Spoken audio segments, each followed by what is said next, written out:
started. Welcome to Non-Traditional Paths for your MBA.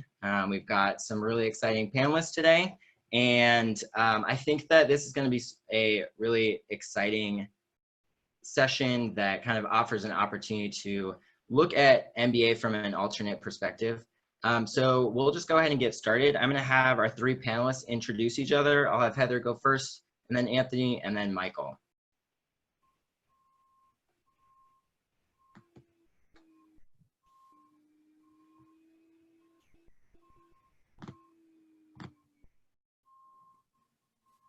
Thanks for the unmute. Yep. My name is Heather Ray Martin. I use she and they pronouns, and I am in the New Jersey area. I'm originally from New Jersey.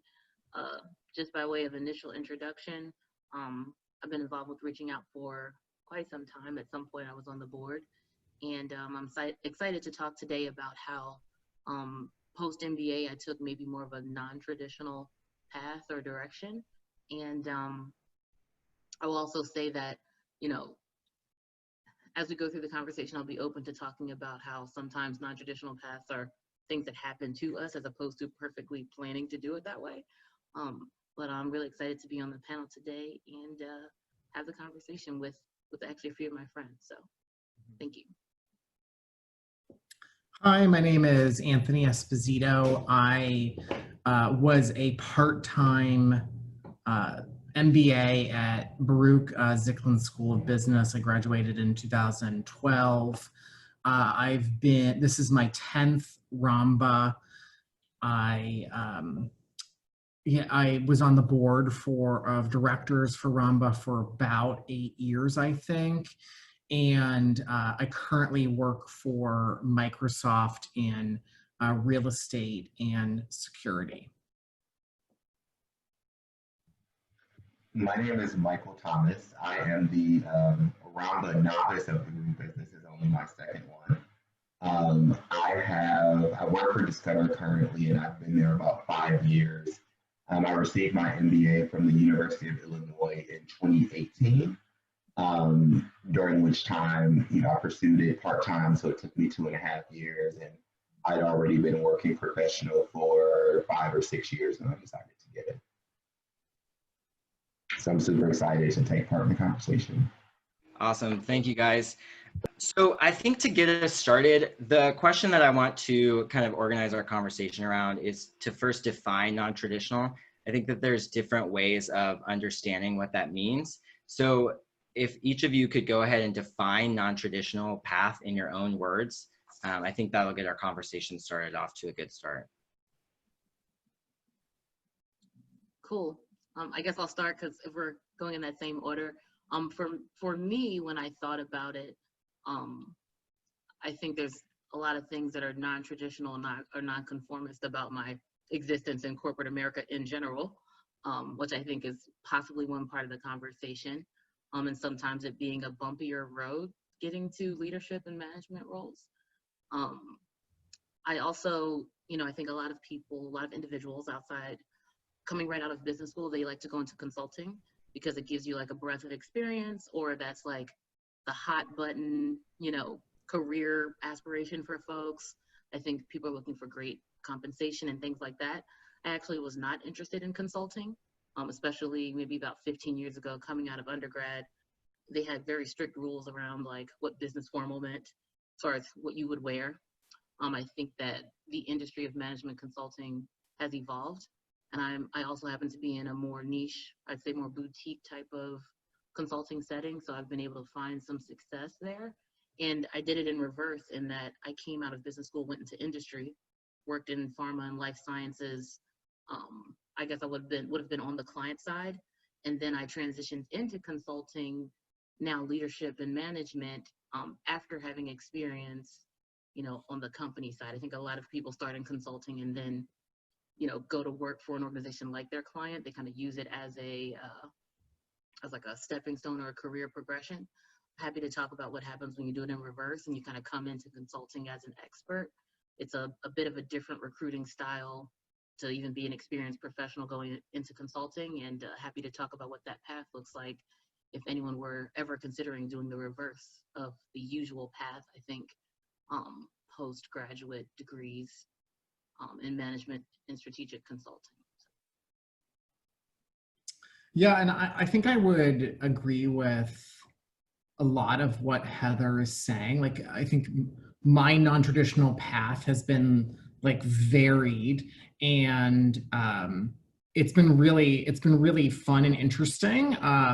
Would I have done some things differently? Maybe, but like this is kind of how it all played out. But like I was like living in New York City and didn't feel like the need to go to school full time. So I think the first non-traditional kind of path was, okay, going to school part-time, which is like a choice that, you know, a lot of people make, but a lot of people don't make. So I think it's really fascinating to make that decision. Like looking back on it, I probably would have gone to school full-time, but it kind of like created the path for me, right? And then I came out of my MBA and continue to make more like non-traditional choices, which I decided to stay in real estate, which was what I was working on. But instead of doing residential real estate, I moved to Starbucks and started doing commercial real estate. And then now I've gone full circle into corporate and office real estate now that I work for Microsoft. So it's been like a fascinating non-traditional path. And I think the reason that all of us are kind of on this panel is because there is like a theme. And the theme is like, you don't have to follow every single step or make every single decision that everybody else is making in order to find success, because at the end of the day, you want to make the right decisions, and you want to follow what you're passionate about no matter what, and then that ends up creating the success that you need. So Yeah, I agree a lot with what Heather and Anthony said. I think that when I think of a traditional path, I think of you graduate from undergrad, and then you immediately go into your MBA program, or you wait maybe a year or two, but not 5 or 10 or 15 or 20, and all of those different things are okay. Those different time periods, but I do think that they make it sort of non-traditional. For me, I viewed it as, I pursued my MBA because, after working for a few years, you get in different rooms and you start to work with different people and, more senior than you. And I kept thinking like, oh, I could do that manager level job or that senior manager or that director or that VP level job. And I was like, okay, I don't ever want the fact that I don't have an MBA to be what stands between me and my potential next career move. And so I look at my path as non-traditional because I didn't know exactly what I would do with it, but I was very conscious that I probably needed it. Yeah, I think I agree that a non-traditional path can happen both consciously and unconsciously. I would love to hear about when you're in your MBA program and you look around and you see all of your peers who are following these more traditional paths. How do you avoid comparing yourself to them or their own journeys? I don't know if we're still going in order, but I guess go for it, Heather. I think it's hard to avoid benchmarking a little bit, depending on what your personality, ambition, and like drive style is. When I went back for my MBA, I guess I forgot to mention that I also decided to add a different additional master's program once I was in my MBA. And I also have a master's program that I quit that I didn't do. So I started my master's in chemical engineering, and I was already in chemistry. I kind of had a laboratory technical science background. I was working in the laboratory environment for about 4.5 years when I had to decide either I'll be a PhD chemist or a other type of more technical professional, or I was going to maybe try to get the business side of things. And I had a mentor that told me, you know, I could spend 6 years on my PhD, or for 2 years, I could change my salary in a different way. And I think I shifted gears pretty quickly. And then once I was in the MBA program, I needed more passion behind it, what I was doing. And so I wanted to be in healthcare, in and around it in some way. I knew I wasn't going to be a physician, but I did want to be in the industry in a certain way. So I added the other parts of my education as I was hoping to do something with that. And now the way that I work, it's kind of the trifecta of science, business, and policy that works really well in life sciences.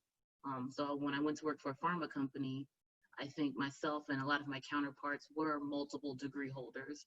Either they were MDs or PharmDs or PhDs or even JDs, in addition to an MBA, because you kind of have an interdisciplinary part of what you would do in management in life sciences or biotech or pharma.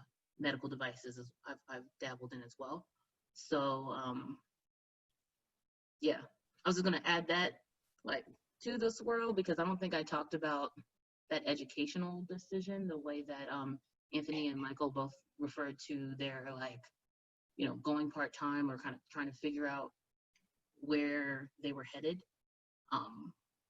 So I do think that that was a part of another kind of this decision pathway that not everyone takes in business school. And when I looked around, yes, like 30% of my class, I went to Carnegie Mellon Tepper School of Business, 30% going to management consulting, 30% work at Amazon, and 30% are in banking in some form, whether that's wealth management, investment banking, hedge fund, private equity, venture capital, a little bit of entrepreneurship in there as well. But that's my 30, 60, 90.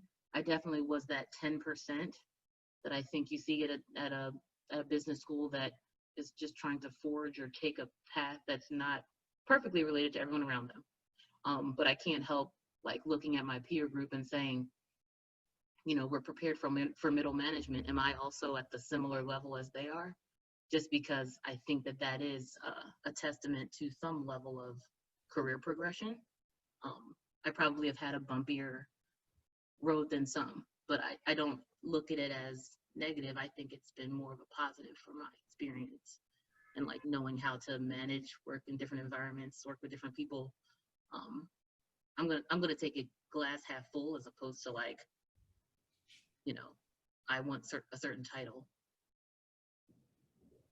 Yeah, and I think it's interesting that you use the term like benchmarking, like in the question, because I mean I think it like we're talking about a group of people that are like, no matter what path you are relatively type A, right? So like I think like benchmarking is inevitable. I think like when I first was kind of doing all of this, I did more of that benchmarking and more of that comparison. And then the further you kind of get away from your MBA, the less benchmarking that you end up doing, because you end up following your own path. Like, I don't think like one type of job or one type of school is for everybody. I mean, I think that being said, like if you are getting your MBA, like you know what you want to get out of it, right? Like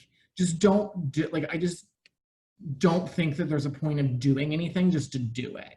So like if you're, whether you're career changing, put like all of your energy into that, or whether you're trying to pad your resume, put all of your energy into that. Or for me, I think the greatest benefit like to my MBA was that one, I ended up not having all of the debt that everybody else had because I went to a public school and worked my way through it. So I guess that's a pause. That's how I benchmark. And I think that the third thing, or the second thing that I got from my MBA that was still important was the networking, right? So like I was part-time, and then basically I got involved in Ramba immediately, like after my first conference. And if you look around at my group of friends and my network is literally like 90% Ramba based in the last 10 years. So I always encourage people to think beyond just like here's the job you get out of it, here's how you did it, because you can through Ramba, like you can really leverage a lot of what you might not get or might not want in your non-traditional like path. You can like exacerbate that and add exponential success to that through other means. And specifically mine was actually getting involved passionately in Ramba and building out my network that way. So Yeah, I hate to like drag us backwards a little bit, but I took a little bit of a different spin on Josh's question, in that sort of knowing that I was one of the few working professionals in my program, I can recall like feeling I'm like a little bit disadvantaged. So I would, I'd rush from work, and I live in Chicago. And so, I've got an hour-long train ride to get to campus, and, I get there, it's been raining or snowing, so I'm pissed and exhausted. And then I get into the room, and I feel like, so many of the students there are like fresh out of undergrad, and they've got, like they've got like their like studious mindset in, or they're accustomed to like still learning and studying and being in that environment, or they had business undergrads, whereas I was a political science major in undergrad.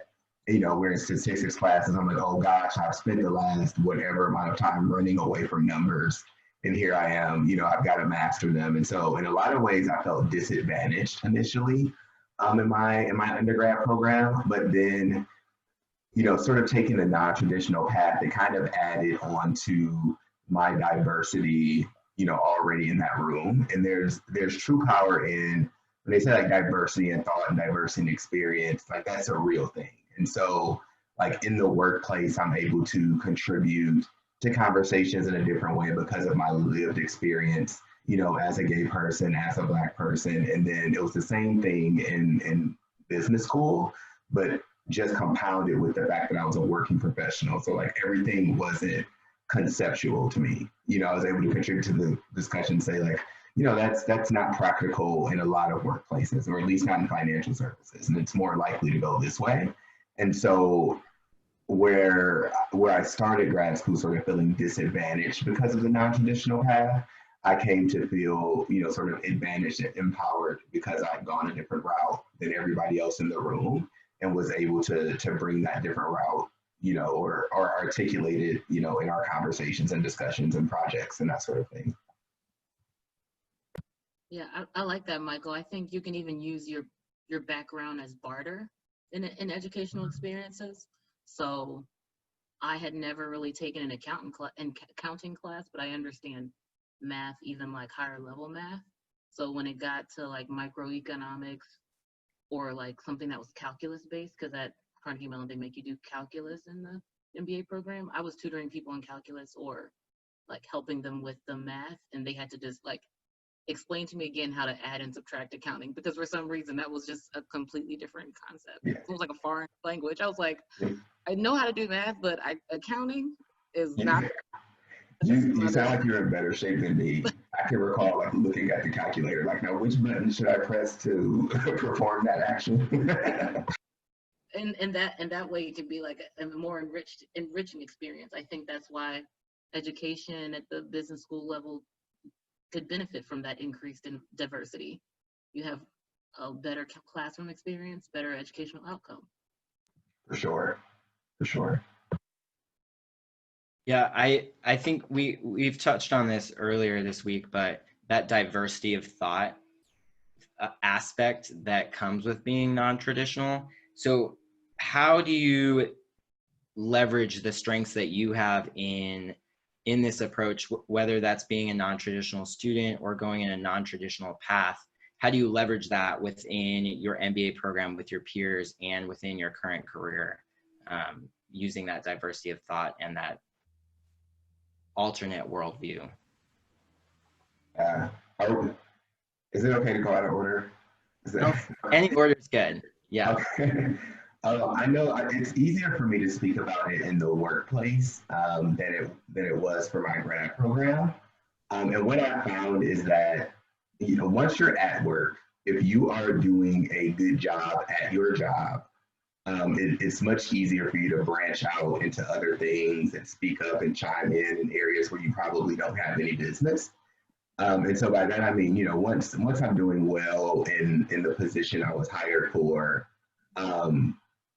it's generally a positive thing, although it doesn't always feel like it in the moment. But I've expanded just about every role that I've ever had, and I think a large part of that is because at first I'm doing a good job at what I was asked to do, and then after that I'm identifying either a business need, a problem, or an opportunity, and sort of able to say like, hey guys, look at this big thing that you're missing. And it's not because I'm so bright. I think it's because, I'm truly looking at it differently than everyone else is. And I'm able to raise it and they're like, oh, like, yeah, like, what can we do about it? And funny you should ask, I've got a plan. Almost like Elizabeth Warren, right? And, funny you should ask, I've got a plan. And then, able to sort of execute against that. And the way that it's, most recently, I've started working on supplier diversity at Discover, and I'm in the procurement organization. And it's like, hey, this is an opportunity for the business. We're looking to expand in these different ways.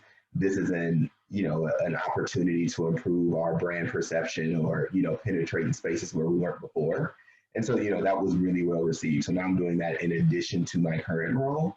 And it was able to happen because of that diversity of thought that I brought to the room. Heather, do you want to go ahead? No, you go first. Oh, okay. I'll go first. Switching it up.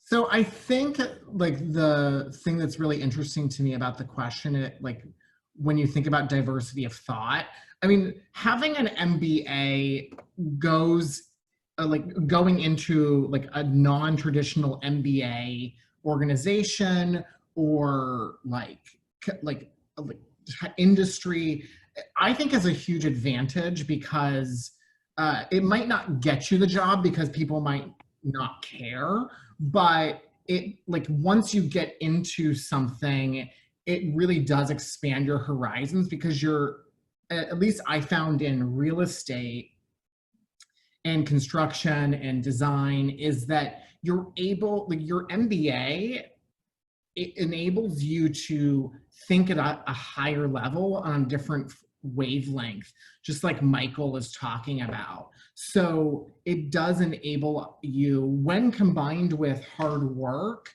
to expand your role and to make everything just a little bit more strategic or a little bit like tighter on the finances.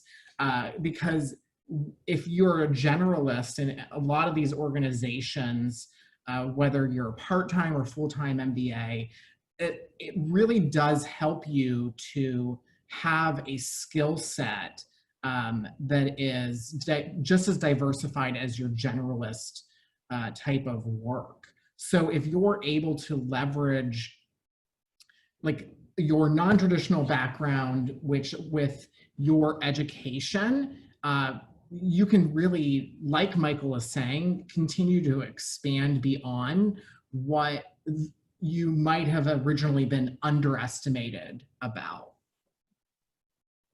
Oh, I like that. Mm-hmm. I like the segue into underestimation. I think that's a whole different thing, but I guess I still need to answer some of the original question.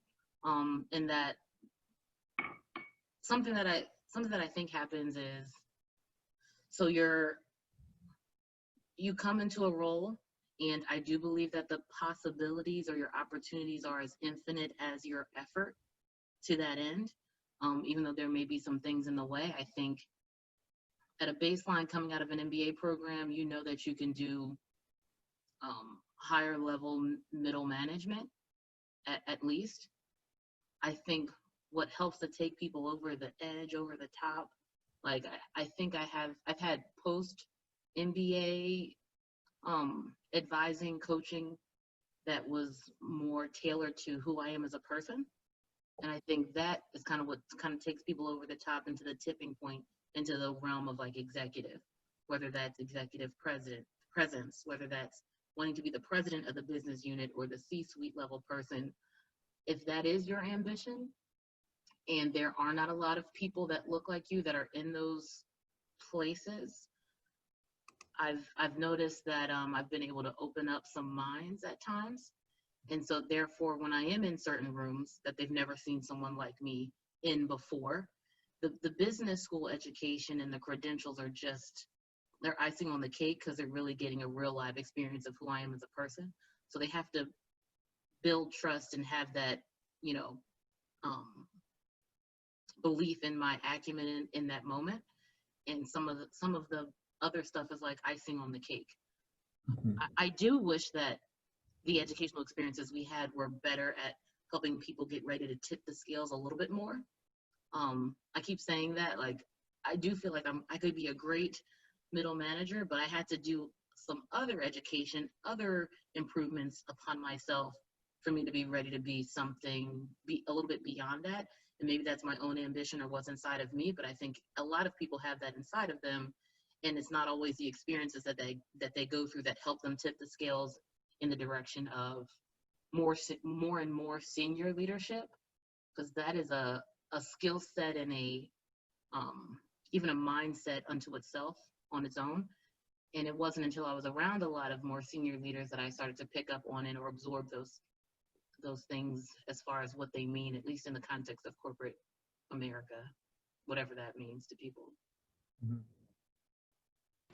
I really love that you talk about building trust and opening up minds and kind of approaching that, looking at it versus middle management versus senior management, and kind of approaching those from different perspectives and using those to really push ourselves outside our comfort zone.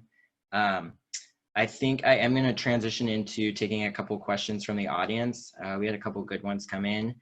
A couple of questions were touching on being a non-traditional student, a part-time student. I know Anthony and Michael have both talked about that. And I know, Heather, you come from you had a chemistry background. So when you're trying to get that internship type experience that full-time students get, how are you able to get similar experiences? And in a similar thread, how can you approach Ramba as a non-traditional student who's that part-time? I'll go first since I'm the person unmuted, but I guess when I was starting my MBA, to be honest, I really didn't know what my angle was going to be or what my success metrics were going to be. But I did quickly realize at one point that because I had I had an undergrad in business as well, and then this was just kind of like additional education, I realized that I needed to differentiate myself and carve out more time in my schedule, in my work schedule, to be committed to like socialization and getting involved. So like I got involved at my school, like on the student body board. I got involved in Ramba. And so I see that some of the questions are targeted around like how to navigate. So how to navigate Ramba. I mean, I think it's just like dive head in. I don't think that there's a specific strategy. I think one, you kind of have to make a decision. The first decision you need to make is, do I want a new job or don't I? Once you make that decision, it frees up your mind and it frees up your ability to extend yourself into other things. Like I didn't want a new job, so I was able to leverage like the extra time that I had to get involved in Ramba and just like jump right in. And I think it's like where you kind of need to be a little bit type A, and it's just like jump in, ask questions, meet people, get involved, raise your hand, be exhausted, and there will be some kind of output for that. But it does require, like, let's be completely honest with everybody in the room, like being a part-time student requires you to work harder. Like, just accept it, right? Like, you have to set like your goals, and like you have to figure out a different path that requires exertion. The other question around like summer internships and other stuff too that's accessible to full-time students. I mean, as a part-time student, like you kind of have to accept that like that is not like part of your journey, right? So like if an internship is not a part of your journey, which it wasn't part of mine because I really liked my job, I just accepted that, and I used my energy in getting involved in other things, whether it was like finishing my MBA as fast as I could, like taking night classes over the summer, or asking my job for additional strategic type of work, or getting involved in Ramba or an organization that can build and pad your resume in different ways than an internship. Whether it's like, or getting involved in a nonprofit, you kind of have to like, when you're going into this, you have to be able to say like, here are the things that I accept and here are the things that I don't accept. And if you can kind of divide that, those groupings, and really double down on the things that you do accept and it make you proud, then I think you'll find success. So. Yeah, I'm gonna piggyback on what Anthony said just a little.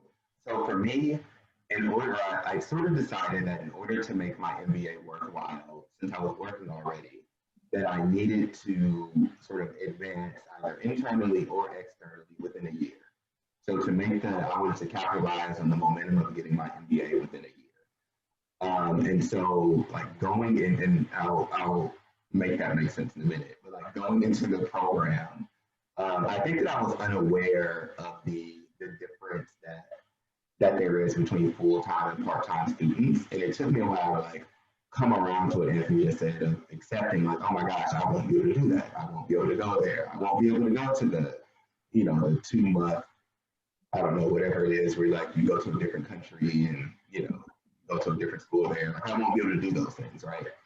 I won't be able to get the internships and that sort of thing. But what I did decide was, okay, although I don't need an internship or I can't get an internship because my current job is helping pay for this degree, I'm still going to go to like these job fairs. I'm going to network with these companies. I'm going to find out which ones I would be interested in working at and try and develop relationships with the recruiters there and that sort of thing, and keep in touch via LinkedIn or whatever else. And so that was like, identifying the companies that I wanted to work at, sort of building a really solid network between different organizations. So whether that's, Ramba or National Black or, anything of the like, building a strong network there, and identifying the companies and personnel that I wanted to like get involved with or be a part of, so that wasn't at a complete disadvantage. So, you won't get all of the full benefits of an internship, but you can do something to sort of close that gap between the advantage that a full-time student has and the one that a part-time student has. I mean, I wasn't part-time, I was full-time, and I did do an internship between first and second year. So I know I can't answer that part of the question, but I did transition my career. So I think you just have to have a valid story and talk about your transferable skill set. So, I'm not going to be doing like very technical things. So I have to like make my resume something that's digestible to someone who doesn't work in a laboratory environment, unless I was going into research or academia. How do I have more of a resume versus a CV was more of my gap. And I tried to tell stories about how you know, using the scientific method is not very different from structured thinking and problem solving if you were going into consulting or managing a business problem or a business challenge. So I tried to say, like, my skill set's transferable because of this, not because of well, in biotech and life sciences, I could use a little bit of my science background, but it wasn't that type of role. So I had to explain to everyone and get the trust that I could handle something that was either more about marketing or more about the commercialization of a drug, as opposed to, you know, the isomer and the technology, because that was, you know, in certain instances less important. I think that's all I can really add to that, because I think I did do something more traditional as far as internship and then full time after my second degree was over. So. Awesome. So I have another question for you, Heather, from Mariel. It says, I'd love to hear more about what you did to tip yourself further towards executive leadership and past middle management. Oh, okay, sure. I could talk about that. So I did invest in myself, and I had coaching from an individual who specializes particularly in minority, you know, AFAB or women identified people, because there are ways in which you navigate the business world and in the workplace and workspaces that are sometimes more nuanced in understanding how to get yourself from like point A to point B, even strategizing how to improve my compensation, where I did realize that there were gaps between myself and my peers. Some of those strategic actions and steps I took were through individualized coaching. Full transparency. I think I messaged you privately saying I could share my coach's information. I think on the flip side of that, also pre-MBA, I did benefit from a minority-centric coaching and professional development program. So I was a part of MLT. I don't know if anyone's heard of that, Management Leadership for Tomorrow. I was in the MBA prep and professional development programs. I had a coach throughout business school and before business school. So that way, as I was making the application, as I was doing the applications and cover letters, I did have some support and help in telling my story. I had preparing the elevator pitch. So that way, when I went to Consortium OP or National Black, or I happened to not go to Ramba my first year of my business school experience, but when I went to the conferences that I did go to and was getting to my internship, it did take a little bit of trial and error. And I know that some of my interviews were not as awesome. In the very beginning, they probably were pretty awkward and horrible. But I did get a couple of internship offers, everything from like Delta Airlines and Nestle to Medtronic and Amgen. And Amgen ended up being the best fit for me at the time. But that just goes to show you that like a lab kid can turn around and get a internship offer from Delta Airlines. I think anything is possible. Once that happened, I was like, oh, so this is real. So we're going to do one more question before we go to some breakout groups.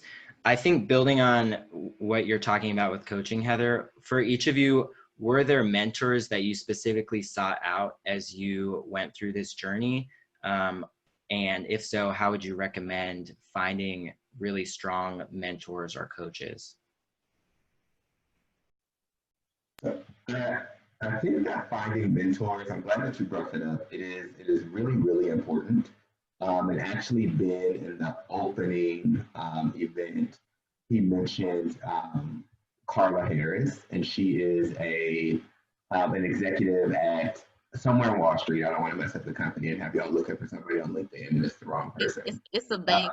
One is like Chase or JP Morgan or something. You know. Yeah, maybe Morgan Stanley. Yeah, somebody put it in the chat. It's Morgan Stanley. Thank you so much, Giovanni. But if you know, she has 2 really, really good books. So I didn't have a mentor going through grad school, but I got one, let's call it halfway through, at the outset of grad school, I didn't have one.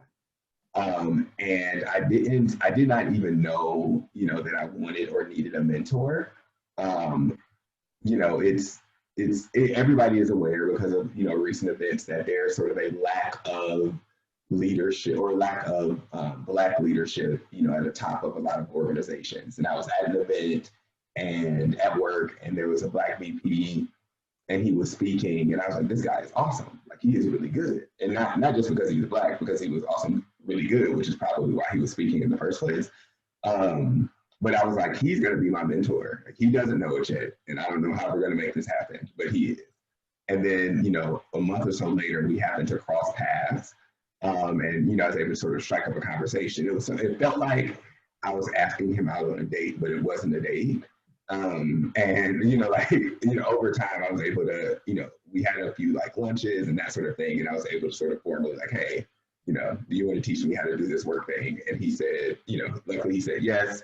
And then he eventually recommended a Carla Harris book to me. So I would say in terms of finding a mentor for me, it was the most important thing for me was to like find a way to strike up, you know, an organic conversation.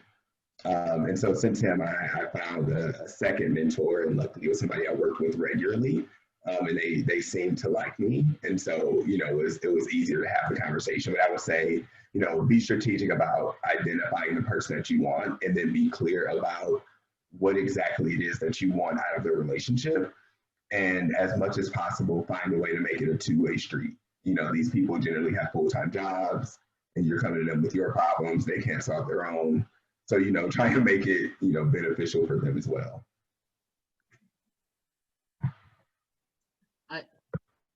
I think I could add a little bit about, so for me, my path has been more on the ends of the spectrum. So I've had like coaching and support in that way, which is more like individualized tweaking of self. And then I've had sponsors over the course of my career, which are quintessential. They've been quintessential to my, sometimes even having roles in the first place. So that means these are folks that are very much unlike me. Most of the time, you know, cis, straight men that are non-Black that are in rooms that have been advocates and sponsors for me to even be allowed to come to the table, be in the meetings, and progress my career. Those have been easy to find by just doing good work. I think in the middle, my challenge around mentors is that I kind of use my peer group a little bit more. And when I say peer group, it's that I kind of know who's the out person of color that graduated from business school around 2011 to 2013. And they are who I kind of confer with, because I think they do have some of the best advice for me as far as how I'm navigating workspaces as I present myself. And in the 2020s, some of the more mentor advisor relationships I've had have been a mixed bag.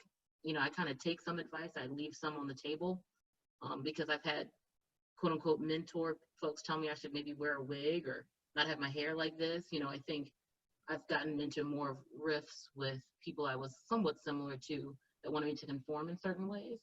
And so I just kind of take mentorship at times with a grain of salt. And is there any one person that I'm like, this is my mentor? No, but there's probably my peer network, as well as folks that are further along in their career that I've had appropriate level conversations with, kind of taken the good with the mixed results of information. Only because I do know that I think at times I've done things that would not be recommended from someone else in their right mind, that's been in corporate America for 25 years. But I think we have different and new right minds as far as how you can be respected in the workplace and maintain your authenticity, even when it's illegal, right? Because I mean, at least myself, I've been working and been out before Supreme Court decisions. I've had my hair like this in states where there's no Crown Act. And so that is a little bit of bravery on top of still doing, I think, the right things for different business and corporate reasons. I think what you'll notice is that what you look like has no bearing on the value you can add to a corporate organization. And they'll slowly but surely learn that. Mm-hmm. I mean, I think it's, I don't have a whole ton of value add because Michael and Heather are like extremely intelligent. So like excellent like advice. But I think that when we talk about mentorships, it's really interesting to me as because you almost need to be better connected and you need to be better networked in non-traditional career paths than like the traditional career paths. Like it's interesting to me. Like I've been to Ramba like 11 times or something like that.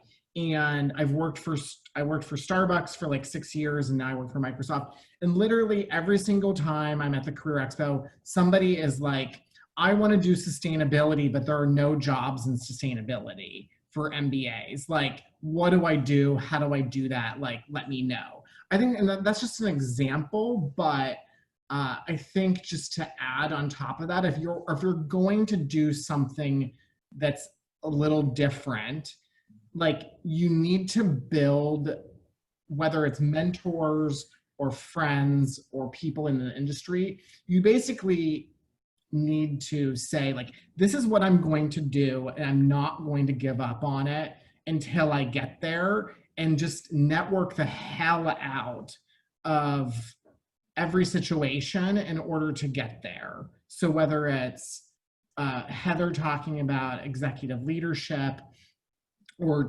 somebody talking to me about sustainability, like when it comes down to it, like surrounding yourself with people that care about you and that are pushing you towards that like that end focus of your passion. Like you have to do that when you're in a non-traditional path, I would say. And I just want to add one more thing on really quickly on the mentor topic, and that is to, if you pursue one mentor for whatever reason it doesn't work out, don't be discouraged by that. It's almost like dating or finding a therapist or anything, or looking for an apartment or something like that. Like sort of keep at it until you find the one that's right for you. Be careful about not burning any bridges, but don't be discouraged if you seek someone out and they decline you, or you seek someone out and they accept you and then you find out that you don't like them. um, that those things are okay, and it's okay to keep looking and keep trying. So don't be discouraged, and don't let doubt creep in. Awesome. And I think that this conversation segues really nicely into doing some breakout groups. We've talked about how important it is to have a network, especially in a non-traditional path. So we're going to go into breakout groups of about 4 to 5 people. I'm going to put up some questions really quickly. So the questions that I want you guys to explore together are, after you get a chance to introduce yourselves, talk about where you're coming from, what your current placement is, I want you to explore how you can use your experience in an MBA to advocate for diversity or change within your future role as you pursue a non-traditional path, or how can you leverage this desire to pursue, or your experience coming from a non-traditional path within your current MBA program, especially when you may be surrounded by classmates who view the program through a more traditional lens. So we're going to go ahead and do those breakout groups for about up till about 2 before 4, so about 8 minutes. So Kaho, if you want to go ahead and send us out into those.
do you want to go ahead and start to bring him back? Yes, yes. Cool.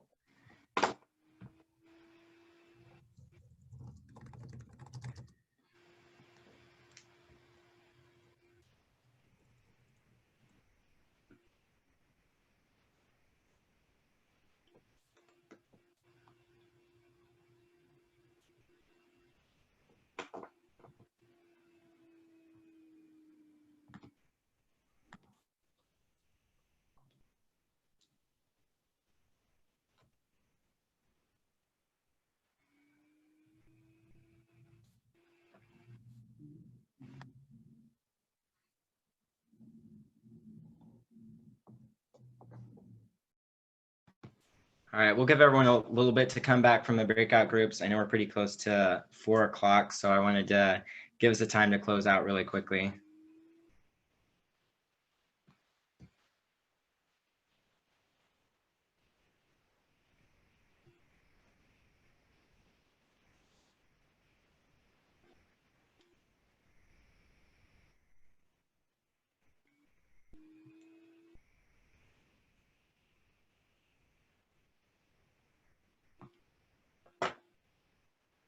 All right, looks like we're starting to get everyone back. It is 4 o'clock, so I'm going to go ahead and wrap us up.